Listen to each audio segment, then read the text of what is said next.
ಇವತ್ತಿನ ದಿನ ನಾವು Karnataka state road transport officer association ವತಿಯಿಂದ ನಾನು ಗೌರವಾನ್ವಿತ ಗೌರವ ಅಧ್ಯಕ್ಷ ಆಗಿ ಹೊಸದಾಗಿ ಬಂದಂಥ ಮ್ಯಾನೇಜಿಂಗ್ ಡೈರೆಕ್ಟ್ರಿಗೆ ಒಂದು ಮನವಿ ಕೊಡೋಕೆ ಬಂದಿದ್ದೀವಿ.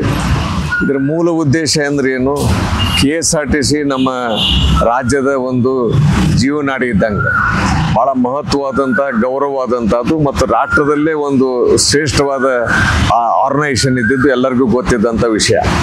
ಆದರೆ ಇಲ್ಲಿ ಕೆಲವೊಂದು ಸಮಸ್ಯೆಗಳು ಇದ್ದಾವೆ. ಈ ಅಸೋಸಿಯೇಷನ್ನಲ್ಲಿ KSRTCಯಲ್ಲಿ ಕೇವಲ 799 ಮಾತ್ರ ಆಫೀಸರ್ಸ್ ಅಧಿಕಾರಿ ಬರೋದಾದ್ರೆ ಉಳಿದಿದ್ದೆಲ್ಲ ಡ್ರೈವರ್ಸು, ಕ್ಲೀನರ್ಸು, ಮೆಕ್ಯಾನಿಕ್ಕು ಅಂತ ಇರ್ತಾರೆ. ಈ ಆಫೀಸರ್ ಅಸೋಸಿಯೇಷನ್ ಅದು ಯೂನಿಯನ್ದಾಗ ಬರೋದಿಲ್ಲ. ಇವರು ಮ್ಯಾನೇಜ್ಮೆಂಟು ಮತ್ತು ಈ ನೌಕರದಾರ ನಡುವಿನ ಒಂದು ಬ್ರಿಡ್ಜ್ ಆಗಿ ಕೆಲಸ ಮಾಡುವಂಥ ಅವಶ್ಯಕತೆ ಇದೆ. ಅದಕ್ಕೆ ನಾವು ಈ KSRTCಗೆ ಪೂರ್ಣವಾದ ಬೆಂಬಲ ಆಡಳಿತಕ್ಕೆ ಪೂರ್ಣವಾದ ಬೆಂಬಲ ಕೊಡುವಂಥ ಒಂದು ಆಫೀಸರ್ ಅಸೋಸಿಯೇಷನ್ ಆಗಿದೆ. ನಮಗೆ ಆಫೀಸರ್ ಅಸೋಸಿಯೇಷನ್ಗೆ ನಮ್ಮವಾದಂಥ ಸಮಸ್ಯೆಗಳು, ಆಫೀಸರ್ಗೆ ಅವ್ರದೇ ಆದಂಥ ಸಮಸ್ಯೆಗಳಿವೆ. ಮುಖ್ಯವಾಗಿ ಈಗಾಗಲೇ 7ನೇ ಪೇ ಕಮಿಷನ್ ಸರ್ಕಾರದವರು ಕೊಡೋದು ಒಪ್ಪಿದ್ರಿಂದ ಅದೇ ಪೇ ಕಮಿಷನ್ನು ನಮ್ಮ ಆಫೀಸರ್ಗೆ ಕೊಡಬೇಕನ್ನುವಂಥದ್ದು ಒಂದು ಡಿಮಾಂಡು. ಭಾಳಷ್ಟು ಎಂಕ್ವೈರಿಗಳು ಅವು ಆಗಿದ್ದು 5-10 ವರ್ಷ ಹೋಗ್ತವೆ. ಅಲ್ಲಿಂದ ಅವರು ಟ್ರಾನ್ಸ್ಫರು ಮತ್ತು ಪ್ರಮೋಷನ್ನಲ್ಲಿ ಪಾರದರ್ಶಕತೆ ತರಬೇಕು ಅನ್ನುವಂಥ ಕೆಲವು ಮಹತ್ವವಾದ ವಿಷಯ ಕೊಟ್ಟು ಇದನ್ನು ಮಾಡಿದ್ವಿ. ಎಲ್ಲಕ್ಕಿಂತ ಶಕ್ತಿ ಯೋಜನೆ ಮಾಡಿದ್ರಿಂದ 4 ಭಾಗ ಇದಾವೆ ನಮ್ಮಲ್ಲಿ. ಕಲ್ಯಾಣ ಕರ್ನಾಟಕ, ಕಿತ್ತೂರು ಕರ್ನಾಟಕ, BMTC ಅಂತೇಳಿ 4 ಅಸೋಸಿಯೇಷನ್ ಅದಾವೆ.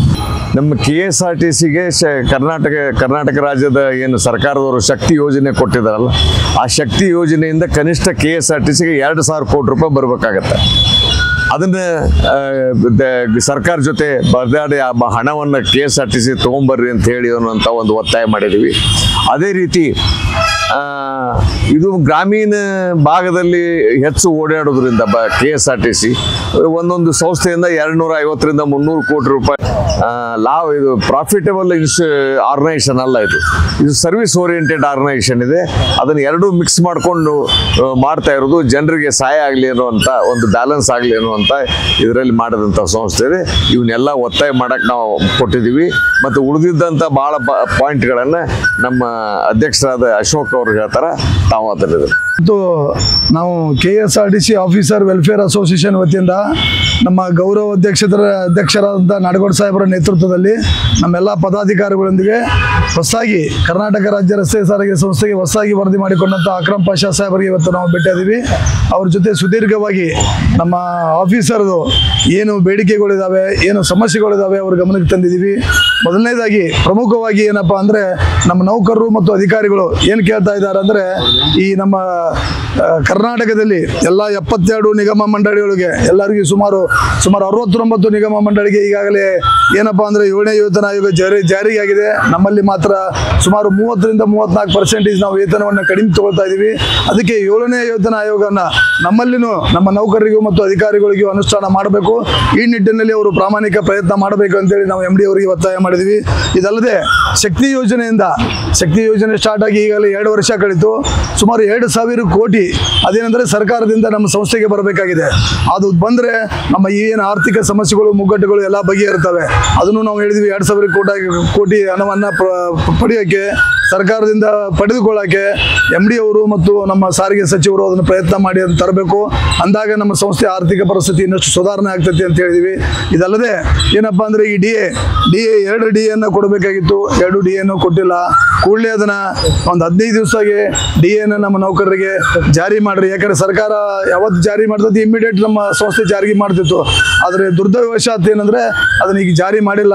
ಅದನ್ನು ಜಾರಿ ಮಾಡಿ ಅಂತ ಹೇಳಿದೀವಿ. ಇದಲ್ಲದೆ ಅಧಿಕಾರಿಗಳು ಪ್ರಮುಖವಾಗಿ 2 ಸಮಸ್ಯೆಗಳಿದ್ದಾವೆ. ಒಂದು ಪ್ರಮೋಷನ್ನು ಮತ್ತು ಇನ್ನೊಂದು ಟ್ರಾನ್ಸ್ಫರ್. ಅಲ್ಲಿ ಭಾಳಷ್ಟು ಪಾರದರ್ಶಕತೆ ಅವಶ್ಯಕತೆ ಇದೆ. ಪ್ರಮೋಷನ್ದಾಗ ಇನ್ ಟೈಮ್ ಏನು KS ಅವರಿಗೆ ಮತ್ತು IAS ಅವರಿಗೆ ಹೆಂಗೆ ಟೈಮ್ ಬೋರ್ಡ್ ಪ್ರಮೋಷನ್ ಆಗ್ತೈತಿ ಆ ರೀತಿ ಆಗಬೇಕು. ಈಗ ಭಾಳಷ್ಟು ಜಗತ್ತು ಬದಲಿಯಾಗಿದೆ. ಆದರೂ ಇನ್ನೂ ನಮ್ಮಲ್ಲಿ ಇರುವಂಥ ರೂಲ್ಸ್ಗಳು ಇವತ್ತಿನ ಬದಲಾವಣೆಗೆ ತಕ್ಕಂಗೆ ರೂಲ್ಸ್ಗಳಿಲ್ಲ. ಇನ್ ಟೈಮ್ ಪ್ರಮೋಷನ್ ಆಗಂಗಿಲ್ಲ. ಪ್ರಮೋಷನ್ನಲ್ಲಿ ಮತ್ತು ವರ್ಗಾವಣೆಯಲ್ಲಿ ಭಾಳಷ್ಟು ನ್ಯೂನತೆಗಳಿದ್ದಾವೆ. ಅವನ್ನ ಸರಿಪಡಿಸ್ರಿ. ತಮ್ಮ ಅವಧಿಯೊಳಗೆ ಇದೆಲ್ಲ ಬದಲಾವಣೆ ಆಗಬೇಕು ಅಂತೇಳಿ ಅವರಲ್ಲಿ ಕೇಳ್ಕೊಂಡಿವಿ. ಅವರು ಸಕಾರಾತ್ಮಕವಾಗಿ ನಮ್ಮ ಎಲ್ಲ ಏನು ಬೇಡಿಕೆಗಳನ್ನ ಸಕಾರಾತ್ಮಕವಾಗಿ ಸಕಾರಾತ್ಮಕವಾಗಿ ಸ್ಪಂದಿಸಿದ್ದಾರೆ. ನಮ್ಮ ಅಧಿಕಾರಿಗಳನ್ನ ಮೇಲಿನ ಮೇಲೆ ಕರೆದು ಸಮಸ್ಯೆಗಳ ಬಗ್ಗೆ ಇತ್ಯರ್ಥಪಡಿಸುವ ಬಗ್ಗೆ ನಿರ್ಧಾರ ತಗೊಂತೀವಂತ ಒಂದು ಒಳ್ಳೆಯ ಆಶ್ವಾಸನೆ ನೀಡಿದ್ದಾರೆ.